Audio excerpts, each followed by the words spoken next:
Special Little Nobodies presents Colonizers Crushed, the Battle of Isandlwana. In the age of empire, the British believed their power unstoppable.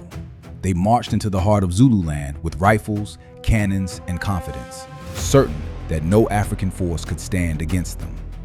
But beneath the shadow of Isandlwana mountain, the Zulu rose as one. Armed with courage, discipline, and the deadly spear, they would deliver the British Empire its greatest humiliation on African soil. This is the story of the day the colonizers were crushed. In January 1879, the British Empire marched into the heart of Zululand, certain of victory. They carried rifles and cannons, the weapons of an empire.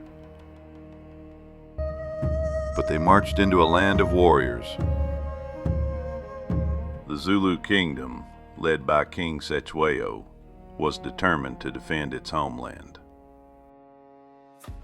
20,000 warriors answered the call. They were armed not with guns, but with courage and the deadly Ikla spear. On January 22, 1879, the British set camp beneath the shadow of Isandlwana mountain. They believed the Zulu no match for modern firepower. But the Zulu moved with stealth and precision. They formed their legendary bullhorn formation.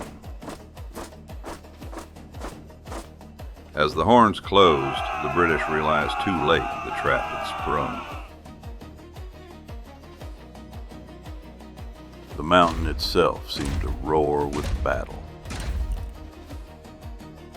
British rifles cracked, volleys tearing into Zulu ranks. But the warriors pressed forward, undaunted. They surged like a black tide against the redcoats. The British lines began to collapse. Encircled, cut off, they fought desperately to the last. By afternoon, the British camp was in ruins. The British suffered their worst defeat by an African army. Over 1,300 soldiers were killed, a staggering blow to empire. Against overwhelming odds, the Zulu had triumphed.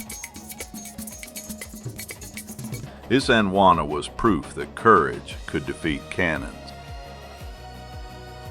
The empire had been humbled. But victory came at a cost. Thousands of Zulus also fell. Isandlwana became a legend, sung in Zulu praise poems and whispered in British shame. It proved that even the world's greatest empire could be crushed. Though the war raged on, Isandlwana stood as a beacon of resistance. From Africa to the world, it was a reminder: empires can bleed. Isandlwana lives on, in stone, in soil, in spirit. The day the Zulu crushed the colonizers. On that January day in 1879, beneath the rocky peak of Isandlwana, the Zulu proved that no empire is invincible. Spears met rifles, courage met arrogance, and the mighty British Empire fell to the strength of a united people. Though the war raged on, Isandlwana stood as a symbol across Africa and the world, a reminder that the colonizer could bleed and that freedom is won by those who dare to fight for it. For those who wish to study this moment more deeply, essential works include The Washing of the Spears by Donald R. Morris, Zulu Rising by Ian Knight, and The Anatomy of the Zulu Army by Ian Knight.